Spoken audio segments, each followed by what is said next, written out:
వింటర్లో కాఫీ టీలు ఎక్కువగా తాగాలనిపిస్తుంది, వేడిగా సూప్స్ కానీ అట్లాంటివి తీసుకోవడం మంచిదే. తీసుకోవచ్చండి, కాఫీ టీ తోటి ఎటువంటి ప్రాబ్లం లేదు. కాకపోతే ఒకటి ఏంటంటే కాఫీ టీ తోటి గుర్తుపెట్టుకోవాల్సిన అంశం ఒకటి, అందరికి చాలా వరకు అందరికీ కడుపులో ఉబ్బరంగా అనిపించడం, ఆ తర్వాత వారికి ఎసిడిటీ ఎక్కువగా ఉండడం, గ్యాస్ట్రైటిస్ ఎక్కువగా ఉండడం జరుగుతూ ఉంటుంది. చాలామంది రియలైజ్ అవ్వరు, కానీ కాఫీ టీ తోటి మ్యాక్సిమం గ్యాస్ట్రైటిస్ జరుగుతూ ఉంటుంది అనమాట.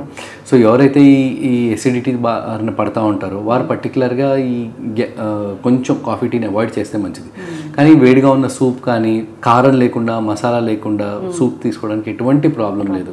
మంచిగా కొంచెం వేడిగా ఉంది తీసుకుంటే మరీ మంచిది. ఈ సమయంలో పర్టికులర్గా ఈ చల్లటి పదార్థాలని, ఐస్ క్రీమ్లు ఇట్లాంటి వాటిని కొంచెం అవాయిడ్ చేస్తే మంచిది యాక్చువల్లీ. అలాగే చల్లగా ఉండడం వల్ల ఎక్కువగా హాట్ వాటర్తో స్నానాలు చేస్తూ ఉంటారు, ఇది ఎంతవరకు హెల్త్ కండిషన్ మంచిగా ఉంచుతుందంటారు? సో మంచిదే అండి. యాక్చువల్లీ ఏంటంటే ఇప్పుడు మనకి చూస్తే చల్లటి నీళ్ళతో స్నానం చేయడం వల్ల మనకి ఎన్నో బెనిఫిట్స్ ఉన్నాయంటారు. కాకపోతే at the same point of time అందరికీ అది అలవాటు ఉండదు. సో అందుకోసం ఇప్పుడు చిన్నపిల్లలకి కానీ వీళ్ళకి కానీ మనం కొంచెం వేడి నీళ్ళతో స్నానం చేయిస్తాం.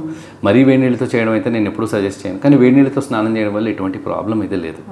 అంటే బాడీ డ్రై అవ్వకుండా ఎట్లాంటి ఆయిల్స్ రాసుకొని అది చాలా అవసరం అండి. మంచి పాయింట్ రైజ్ చేశారు. ఇది ఈ పర్టికులర్ సీజన్లో స్కిన్ చాలా డ్రై అయిపోద్ది. ఒకటి నెంబర్ 1 అందరం వాటర్ సరిగ్గా తీసుకోం. సో వాటర్ సరిగ్గా తీసుకోకపోయేసరికి స్కిన్ డ్రై అవుతుంది నెంబర్ 1. నెంబర్ 2 వచ్చేసి ఈ నీళ్ళకి కంటిన్యూస్గా వేడి నీళ్ళకి వీటికి తాకి ఉండడం వల్ల కూడా బాడీ బాగా డ్రై అయిపోద్ది.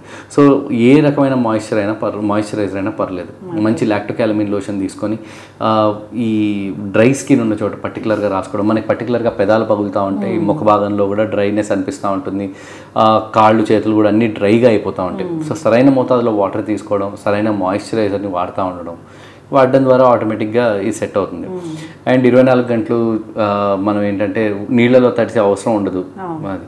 కానీ ఎక్కువ వరకు తల భాగం ఇవన్నీ నీళ్ళలో తడిసినా కూడా జలుబులు ఇవన్నీ చేసే అవకాశాలు కూడా ఉంటాయి. అంటే ఏం లేదు, ఎలర్జీ లాగా వచ్చే అవకాశాలు కూడా ఉంటాయి.